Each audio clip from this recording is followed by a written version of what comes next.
سوال نہ کرے کہ روتے کیوں ہو، روتے کیوں ہو، روتے کیوں ہو. بھائی خدا سے پوچھو اسے رونا پسند کیوں ہے. صلوات پڑھے بر محمد.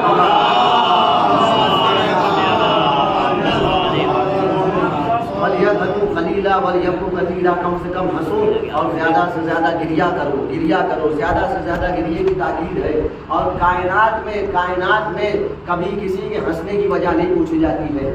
آپ جائیے، ایک راستے سے آپ گزر رہے ہیں، ایک راستے سے آپ گزر رہے ہیں، آپ نے دیکھا کہ 4 بچے ہیں ہنس رہے ہیں، 4 افراد ہیں ہنس رہے ہیں، متبسم ہیں، مسکرا رہے ہیں. آپ کبھی رکیے گا نہیں، آپ کبھی پوچھیے گا نہیں بھائی ہنس کیوں رہے ہو. لیکن اگر وہیں برعکس معاملہ ہو، 4 بچے رو رہے ہو، 4 افراد گریا کر رہے ہو، تو ہر انسان جس کے دل میں انسانیت ہو وہ رک جاتا ہے، رک کر پوچھتا ہے کہ بھائی روتے کیوں ہو، روتے کیوں ہو، ہوا کیا ہے، آخر گریا کیوں کر رہے ہو. میرے عزیزو، شاید اسی لیے اتنا زیادہ اہتمام گریا برازاداری امام حسین کیا گیا ہے تاکہ تم امام حسین کی غربت پر رو تو انسان جس کے دل میں انسانیت ہوگی وہ ضرور تم سے رک کے پوچھے گا آخر رو کیوں رہے ہو، ہوا کیا ہے. تو ہم بتائیں گے کربلا میں ہمارے آقا کو مظلوم مارا گیا ہے. جب سامنے والا سنے گا وہ مظلوم کون ہے تو ہم اس کی تعریف کریں گے، وہ نبی کا نواسا ہے،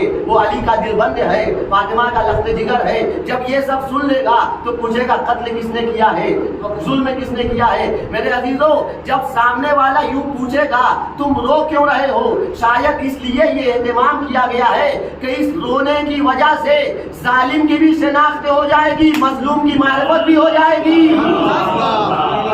صلوات پڑھے بر محمد.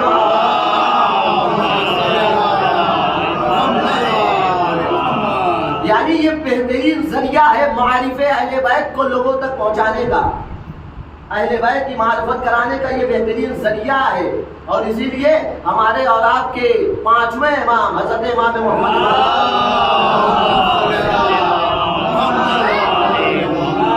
امام نے وصیت کی تھی کہ ہمارے مال میں سے کئی ہزار دینار درہم معین کر دیے جائیں، مینا میں ہر سال حج کے موقع پر ہم پر گریا کیا جائے، ہماری عزاداری قائم کی جائے. ہماری عزاداری یعنی ہم اہل بیت کی عزاداری، ہم اہل بیت کی مجلس کا اہتمام کیا جائے، ہم اہل بیت کے ذکر کا اہتمام کیا جائے. اے مولا یہ کیوں کر رہے ہیں آپ؟ کہا اس لیے کہ حج کے موقع پر ساری دنیا سے افراد مکے میں جمع ہوتے ہیں، پوری دنیا سے افراد مکے میں جمع ہوتے ہیں، اللہ کے گھر کا طواف کرتے ہیں، اللہ کے گھر کی زیارت کرتے ہیں، مینا میں آتے ہیں. جب دیکھیں گے کوئی ہے جو گریا کر رہا ہے، کوئی ہے جو عزاداری کر رہا ہے، تو ہر انسان پوچھے گا ہوا کیا ہے، ہوا کیا ہے. یعنی مکے میں ذکر امام حسین ہوگا، عزاداری اہل بیت ہوگی. چونکہ مکے میں ساری کائنات کے افراد آئیں گے تو یہ پیغام پوری دنیا تک پہنچ جائے گا، یہ پیغام، یہ عزاداری پوری دنیا تک پہنچ جائے گی. اس طرح اہتمام کیا گیا عزاداری کا. مینا میں کہا گیا کہ عزاداری کرو، ہر سال عزاداری کرو، ہر سال حج کے موقع پر عزاداری کا اہتمام کرو، امام پر گریا کرو. یہ گریے کی بہت زیادہ تاکید روز ازل سے چلی آ رہی ہے. جب جناب آدم تشریف لائے ہیں اس دنیا میں تو سب سے پہلا ان کا عمل کیا ہے؟ بہت توجہ. سب سے پہلا جناب آدم کا عمل اس دنیا میں آتے ہوئے گریا ہے. جناب آدم نے گریا کیا، جناب آدم رونے میں مصروف ہو گئے، جناب آدم نے ماتم کیا، جناب آدم نے ماتم کیا. اور صرف آدم نہیں، آدم کی جتنی اولاد اس دنیا میں آتی ہے سب سے پہلے گریا کرتی ہے. صرف آدم نہیں، آدم کی جتنی اولاد اس دنیا میں آتی ہے سب سے پہلے گریا کرتی ہے. اچھا یہ بھی عجیب معاملہ ہے، گریا کرنے کا عجیب معاملہ ہے، عجیب فلسفہ ہے کہ جب آدم کی اولاد دنیا میں آتی ہے گریا کرتی ہے تب چچا خوش ہوتا ہے، تب باپ خوش ہوتا ہے، تب ماں خوش ہوتی ہے، تب بھائی خوش ہوتا ہے، تب گھر والے خوش ہوتے ہیں. بھائی آپ خوش کیوں ہو رہے ہیں؟ آپ کا بچہ گریا کر رہا ہے، آپ کا نومولود رو رہا ہے. کہ یہ رو نہیں رہا ہے، ثبوت دے رہا ہے کہ ہم زندہ ہیں. یہ رو نہیں رہا ہے، اپنی زندگی کا ثبوت دے رہا ہے۔ جب آنے والا دنیا میں آیا تو پہلے گریہ کیا۔ میرے عزیزوں گھر والے خوش ہو گئے، گھر والے خوش ہو گئے۔ کہا خوش کیوں ہوتے ہیں؟ اور یہ پوری کائنات میں دیکھا جاتا ہے، یہ کسی مذہب، کسی فرقے، کسی قوم میں نہیں ہے۔ جہاں بھی انسان پیدا ہوا، جہاں بھی کوئی بچہ اس دنیا میں آیا، گھر والے پریشان ہیں، اسے رلایا جائے، اسے رلایا جائے، اسے رلایا جائے۔ ہمیں سمجھ میں نہیں آتا یہ دو طرح کا طریقہ کیوں ہے؟ وہ روتا نہیں تو رلاتے ہو، ہم روتے ہیں تو ہم پہ فتویٰ لگاتے ہو۔ صلوات پڑھے۔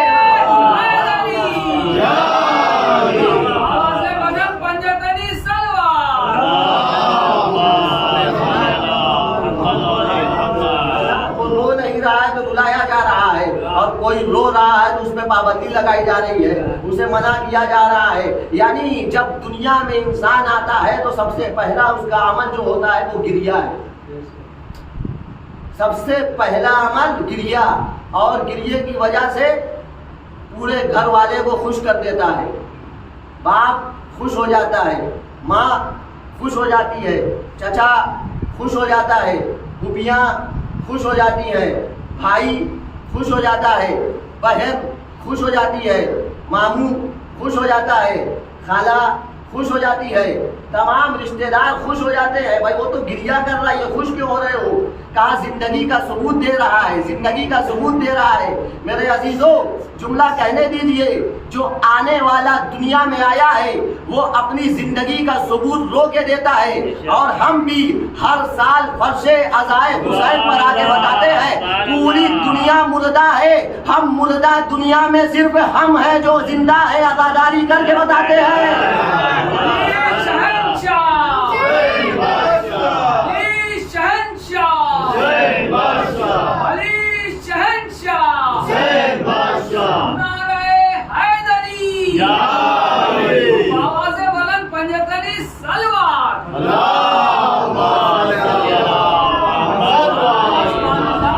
یہ پوری دنیا مردہ ہے، یہ چلتی پھرتی کا ثبوت ہے۔ یعنی جو زندہ ہے وہ حسین پر گریہ کرے گا، گریہ کرنا زندگی کا ثبوت ہے، ورنہ چلتے پھرتے انسان کو زندہ نہیں کہا جاتا۔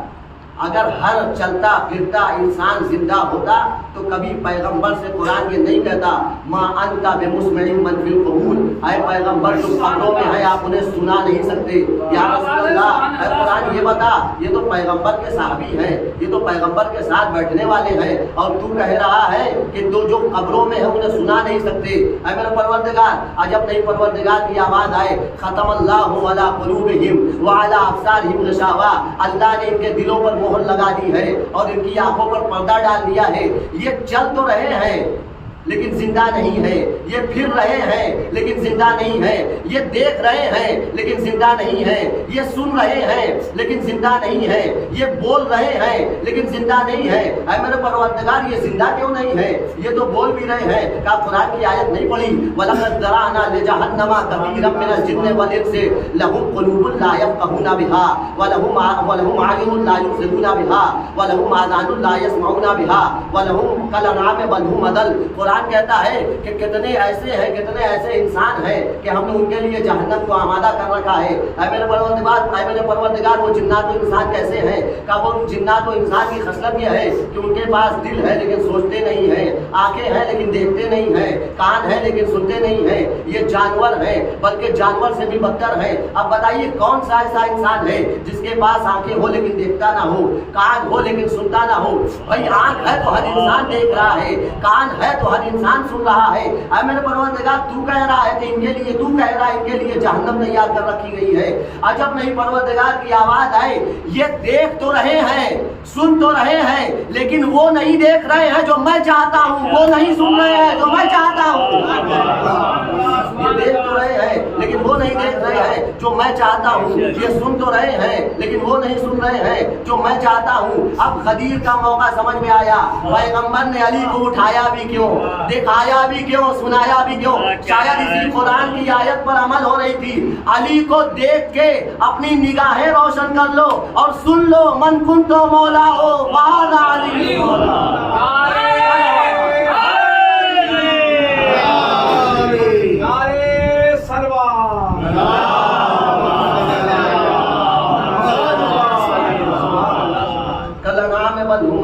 یہ جانور ہیں بلکہ جانور سے بھی بدتر ہیں، یعنی یہ ان کے پاس آنکھ ہے لیکن دیکھتے نہیں ہیں۔ اس کا مطلب یہ ہے، قرآن نے دلیل دی ہے، کچھ افراد اس کائنات میں ایسے بھی ہیں جو سب کام کر رہے ہیں لیکن زندہ نہیں، چل رہے ہیں، پھر رہے ہیں، اٹھ رہے ہیں، بیٹھ رہے ہیں، کھا رہے ہیں، پی رہے ہیں، بول رہے ہیں، سن رہے ہیں، دیکھ رہے ہیں، سب کچھ کر رہے ہیں لیکن زندہ نہیں۔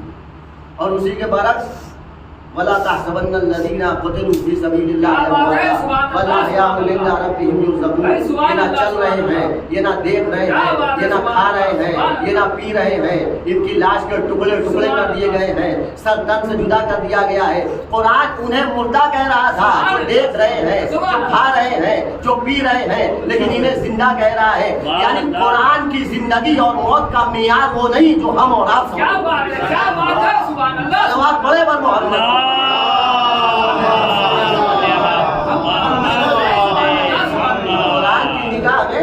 زندگی اور موت وہ نہیں ہے جو ہم اور آپ سمجھ رہے ہیں۔ ہم سمجھتے تھے کہ اگر کوئی انسان کھا رہا ہے تو وہ زندہ ہے، اگر کوئی انسان دیکھ رہا ہے، اگر اس کی آنکھوں میں روشنی ہے، بصارت ہے تو وہ زندہ ہے، سن رہا ہے، سماعت کام کر رہی ہے تو وہ زندہ ہے، کھا رہا ہے، پی رہا ہے، دیکھ رہا ہے تو ہم سمجھتے ہیں زندہ ہے۔ لیکن قرآن نے اس مفہوم کو بالکل الٹ دیا، کہا نہیں ایسا نہیں ہے، ہو سکتا ہے کہ تم جسے زندہ سمجھ رہے ہو وہ قرآن کی نظر میں مردہ ہو، اور تم جسے مردہ سمجھ رہے ہو وہ قرآن کی نظر میں زندہ ہو۔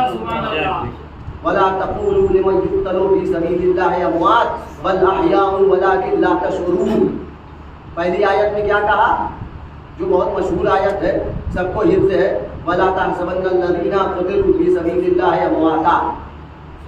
جو اللہ کی راہ میں شہید کر دیے گئے انہیں گمان بھی نہ کرنا کہ یہ مردہ ہے، یہ زندہ ہے اور اپنے پروردگار کی طرف سے رزق پا رہے ہیں۔ اور ایک آیت میں ارشاد کا وَلَا تَقُولُوا، ایک آیت میں ارشاد ہوا، صلوات پڑھنے میں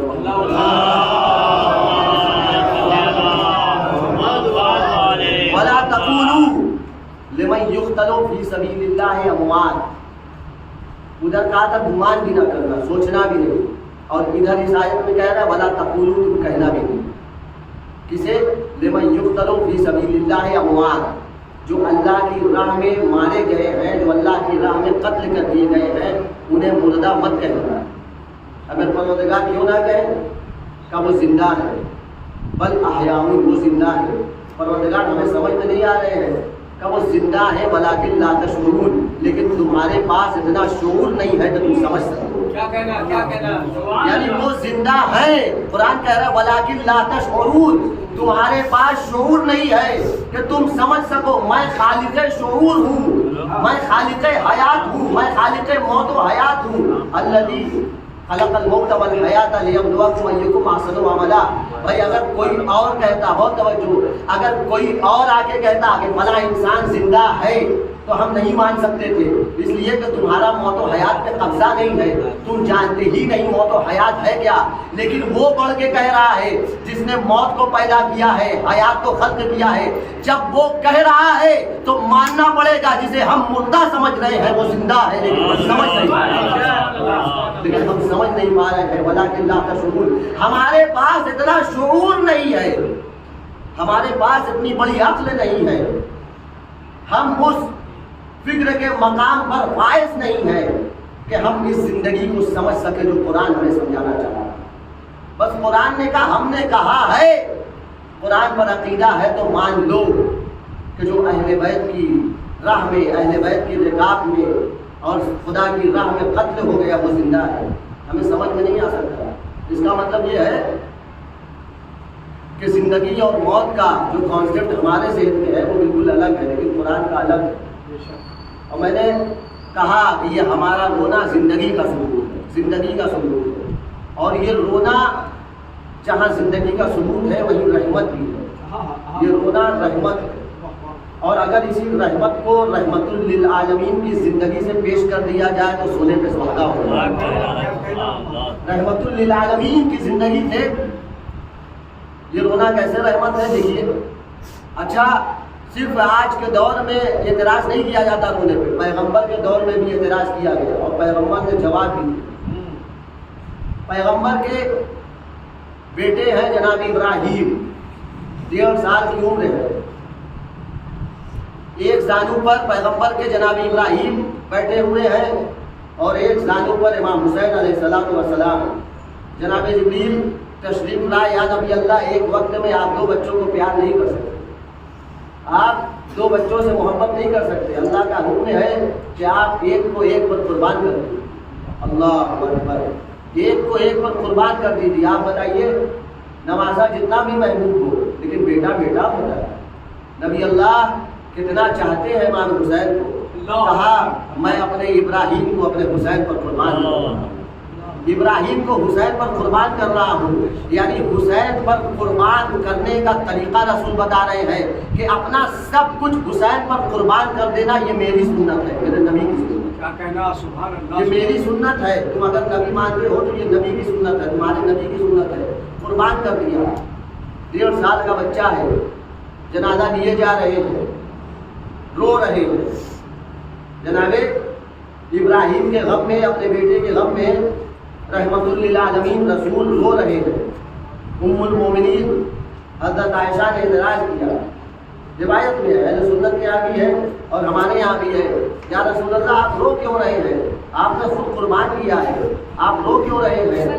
کہا لیسا، بہت توجہ چاہتا ہوں، پیغمبر رو رہے ہیں، پیغمبر گریہ کر رہے ہیں، پیغمبر عزاداری کر رہے ہیں، پیغمبر ماتم کر رہے ہیں، پیغمبر مغموم ہے، پیغمبر محموم ہے، پیغمبر محزون ہے، پیغمبر رنجیدہ ہے، پیغمبر غمگین ہے۔ ایک مرتبہ ام المومنین نے کہا یا رسول اللہ آپ گریہ کیوں کر رہے ہیں؟ رحمت للعالمین نے کہا لیسا ھذا البکا، اے عائشہ، اے ام المومنین، یہ گریہ نہیں ہے، انما ھذہ رحمہ، جسے تم گریہ سمجھ رہی ہو یہ رحمت ہے، یہ گریہ نہیں ہے، یہ رحمت ہے، جسے تم گریہ سمجھ رہی ہو یہ رحمت ہے۔ بھائی رسول ہے، رحمت للعالمین ہے، بتانا یہ چاہتے ہیں کہ میری آنکھوں سے یہ آنسو کے قطرے نہیں ٹپک رہے ہیں، یہ رحمتوں کی بارش ہو رہی ہے۔ صلوات پڑھے پر محمد،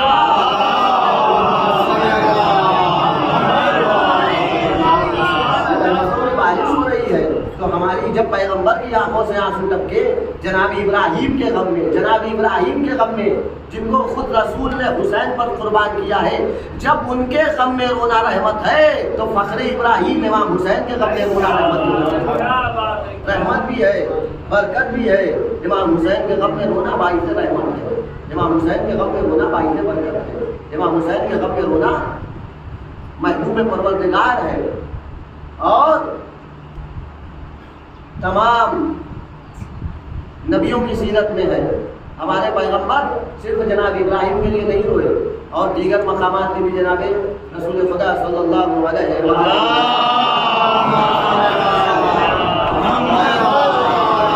دیگر مقامات میں بھی گریہ کیا ہے۔ بہت جلدی پیش کر دوں تاکہ جوانوں کا ذہن قریب ہو جائے کہ ہمارے پیغمبر نے اپنی زندگی میں کتنا گریہ کیا ہے، کتنا روئے۔ جب رسول کے چچا جناب حمزہ جنگ احد میں شہید ہو گئے، جنگ احد میں مارے گئے، قتل کر دیے گئے، جب رسول اللہ مدینے میں پلٹے ہیں تو کوئی رونے والا نہیں تھا، جناب حمزہ پر کوئی رو نہیں رہا۔ بہت سارے شہداء تھے اور قبیلے کے جو شہداء تھے ان پر ان کی عورتیں گریہ کر رہی تھیں۔ بہت توجہ، جناب حمزہ رسول کے چچا ہیں، شیر خدا ہے جناب حمزہ۔ جناب حمزہ کی وہ شہادت ہے، وہ دردناک اور المناک شہادت ہے کہ امام حسین کی شہادت سے پہلے تک کائنات شہادت میں جناب حمزہ کو سید الشہداء کہا جاتا ہے۔ جناب حمزہ کی وہ دردناک اور المناک شہادت تھی، مسلح کر دیا گیا، بوٹی یعنی ناک کاٹ دیا گیا، ناک کاٹ دی گئی، کان کاٹ دیا گیا، ہاتھ الگ کر دیا گیا، یہاں تک کہ ایک جگر خارہ نے جناب حمزہ کا جگر بھی چبایا، جگر نکالا اور چبا دیا۔ جناب حمزہ سلام اللہ علیہ کی وہ دردناک شہادت ہے۔ رسول کو بڑا غم ہوا، رسول کے چچا ہیں، اتنی غمگین شہادت ہے کہ رسول کی پھوپھی جناب صفیہ اپنے بھائی کی لاش پر آنا چاہتی تھی تو رسول نے منع کر دیا، کہا آپ کے بھائی ہیں، اے پھوپھی جان وہ حالت ہے کہ آپ دیکھ نہ پائیے. آپ اپنے بھائی کی لاش پر نہ آئیے. جب مدینے پلٹے ہیں رسول اللہ تو دیکھا کہ اور قبیلے والے جو شہداء ہیں ان کے سوگواران ان کے غم میں سوگوار ہیں, آنسو بہا رہے ہیں. تو رسول کو بڑا دکھ ہوا. رسول نے کہا سب کے لیے آنسو بہایا جا رہا ہے, سب کے لیے عزاداری ہو رہی ہے, سب کے لیے گریا ہو رہا ہے, لیکن میرے چچا کے لیے کوئی گریا نہیں. رسول کو درد ہے, رسول کو غم ہے کہ میرے چچا کے لیے کوئی گریا کرنے والا نہیں ہے. تو ان قبیلے والوں نے اپنی اپنی عورتوں کو رسول کے گھر کے پاس بھیجا. مسجد نبوی میں رسول کا گھر تھا, مسجد نبوی کے بغل میں بالکل مسجد نبوی کے پاس بھیجا. ساری عورتیں قبیلے کی عورتیں آئیں اور حمزہ پر گریا کرنا شروع کیا. بہت توجہ, جناب حمزہ کی شہادت پر گریا کرنا شروع کیا. رسول گھر سے باہر نکلے اور کہا ارجعنا. رسول گھر سے باہر نکلے, گریا دیکھا, خوش ہوئے. بہت توجہ چاہتا ہوں, خوش ہوئے. رسول کی سیرت سے دیکھیے گریا, عزاداری کا اہتمام رسول کر رہے ہیں, رحمت للعالمین کر رہے ہیں, وہ نبی کر رہے ہیں جن کے لیے قرآن کی آیت ہے لقد کان لکم فی رسول اللہ اسوۃ حسنہ. اے مسلمانوں, اے کائنات والوں, رسول کی سیرت میں تمہارے لیے نمونہ عمل ہے. رسول کی پوری زندگی نمونہ عمل ہے. یعنی اگر کوئی کام رسول کر رہے ہیں تو ہمارے لیے نمونہ ہے, ہمیں بھی کرنا چاہیے. ہمیں بھی کرنا چاہیے, ہمارے لیے نمونہ عمل ہے. ہمیں رسول کی اطاعت کرنا چاہیے, ہمیں رسول کی پیروی کرنا چاہیے. صلوات پڑھتے پر محمد.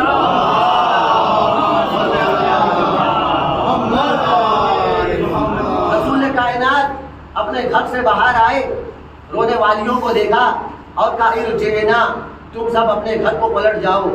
یرحمکن اللہ, اللہ تم سب پر رحمت نازل کرے. بہت توجہ, اللہ تم سب پر رحمت نازل کرے, اللہ تم سب پر رحمت نازل کرے. بھائی رسول دعا دے رہے ہیں جو رحمت للعالمین ہے. رونے والیاں رونے آئی ہیں, جناب حمزہ کے غم میں رو رہی ہیں, اور رسول کائنات رحمت للعالمین کہہ رہے ہیں یرحمکن اللہ, تم سب اپنے گھروں کو جاؤ, اللہ تم پر رحمت نازل کرے. بھائی اگر رونا غلط ہوتا تو رسول دعا نہ دیتے, رسول غصے میں کہتے یہ کیا کر رہی ہو, یہاں سے اپنے گھروں کو جاؤ. لیکن دعا دینا بتا رہا ہے. بھائی جب جناب حمزہ پہ رونے والوں کے لیے نبی کی دعا ہے تو امام حسین پر رونے والوں کے لیے کتنی دعا ہوگی.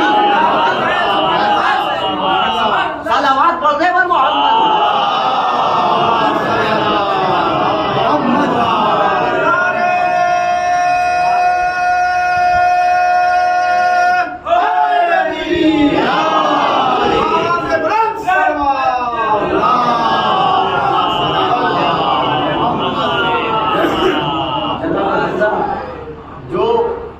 شہادت امام حسین سید الشہداء تھے, لیکن شہادت حسین کے بعد پوری کائنات میں سید الشہداء امام حسین.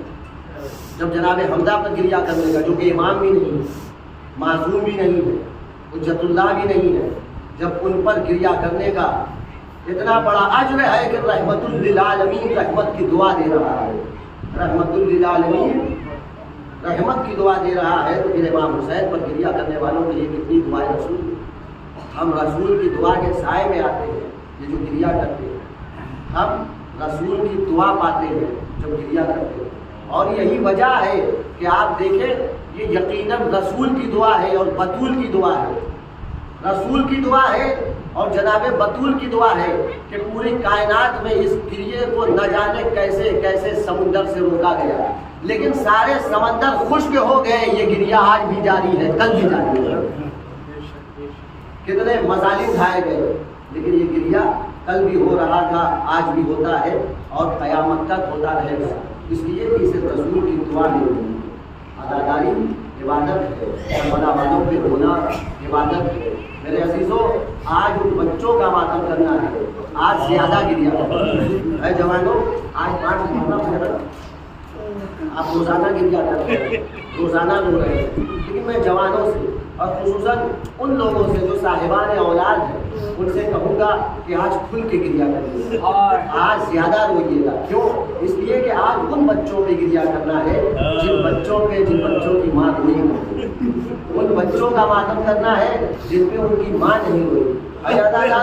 جب بھی کوئی بچہ بچہ مرتا ہے کوئی روئے یا نہ روئے سب سے پہلے ماں روتی ہے، سب سے پہلے ماں گریا کرتی ہے. لیکن ہائے ثانیہ زہرا کا ہمارا پر ماں ہے لیکن روتی نہیں ہے، گریا نہیں کرتی ہے. ایک بچہ نہیں ہے، دو بچے ہیں، ایک بچہ نہیں ہے. حسین سے اتنی محبت ہے جناب زینب کو کہ اپنے بچوں کا غم نہیں کرتی، اپنے دل بندوں کا ماتم نہیں کرتی. اے بی بی آپ نے اپنے بچوں کا ماتم نہیں کیا، آئیے دیکھیے آپ کے چاہنے والے، آپ کے بھائی کے ماتم کرنے والے آئے ہیں اور آپ اپنے بچوں کا پرسا لیجیے گریا کر رہے ہیں. آزاداروں کتنی محبت تھی، کتنی محبت تھی. آج 5 تاریخ ہو گئی، بس 5 روز اور رہ گئے ہیں، بس 5 روز اور رہ گئے ہیں حسین مظلوم کی شہادت میں. آزاداروں گریا کرو، گریا کرو، دعائے رسول لو، جتنا زیادہ گریا کرو گے اتنی زیادہ رسول کی دعا ملے گی. آزاداروں اپنے غموں کو بھول جایا کرو، جب فصل ادا پہ آؤ نا اپنے غموں کو بھول جاؤ، صرف اہل بیت کے غم کو یاد کرو. کتنا چاہتی ہے جناب زینب. جب جناب زینب کی جناب عبداللہ ابن جعفر طیار سے شادی ہوئی ہے تو شادی میں ایک شرط رکھی گئی، نکاح کے وقت ایک شرط رکھی گئی. امیر المومنین کے بھتیجے بھی ہیں اور داماد بھی ہیں. مولا نے اپنے بھتیجے کو بلایا اور کہا دیکھو میں اپنی بیٹی زینب کا نکاح تم سے کر رہا ہوں، شادی کر رہا ہوں، لیکن ایک شرط ہے. کہا شرط کیا ہے؟ کہا شرط یہ ہے تم جانتے ہو میری بیٹی زینب اپنے بھائی کے علاوہ کبھی نہیں. کائنات میں ایک باپ اور ایک بیٹا جس کی مثال پیش کی جاتی ہے وہ یعقوب و یوسف ہے. ایک باپ اور بیٹی جس کی مثال پیش کی جاتی ہے وہ محمد اور فاطمہ ہے. اور ایک بھائی ایک بہن جو پوری دنیا میں مثال بن کے رہیں گے وہ حسین اور زینب ہے. حسین زینب کے بغیر نہیں رہ سکتے، زینب حسین کے بغیر نہیں رہ سکتی. اے عبداللہ شرط یہ ہے کہ جب بھی میرا حسین کہیں سفر پر جائے گا نا تم زینب کو روکو گے نہیں، نہیں رہ پائے گی. اور زینب نے بھی یہی کہا اے عبداللہ اگر میرا حسین مجھے چھوڑ کر نکلا تو حسین وطن سے نکلے گا، زینب کا جنازہ گھر سے نکلے گا.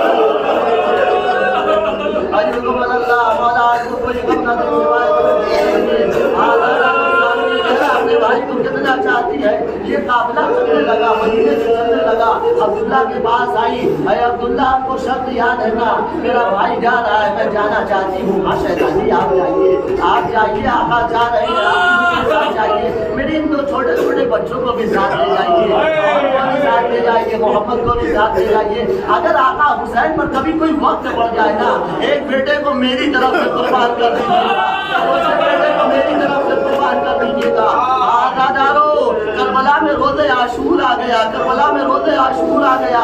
شب عاشور آئی، شب عاشور تمام عورتیں اپنے بچوں کو آمادہ کر رہی ہے. قاسم کی ماں کہہ رہی ہے دیکھو کل قربانی کا دن ہے، اور محمد کی ماں ہے دیکھو قربانی کا دن ہے، اکبر کی ماں ہے دیکھو قربانی کا دن ہے. آزادارو زینب اپنے بچوں کو سمجھاتی ہے تم رسول کے نواسے کے بھانجے ہو، دیکھو دیر نہ ہو. اکبر رسول کی شبیہ ہے، اکبر میرے حسین کا لال ہے، میرے حسین کا لخت جگر ہے، قاسم میرے بھائی کی نشانی ہے. دیکھو ایسا نہ ہو اکبر میدان جنگ میں چلا جائے تم زندہ رہ جاؤ، قاسم میدان جنگ میں چلا جائے تم زندہ رہ جاؤ، علی اصغر شہید ہو جائے تم زندہ رہ جاؤ. اے میرے لاڈلو تم پہلے اپنے ماموں پر جان نثار کر دینا.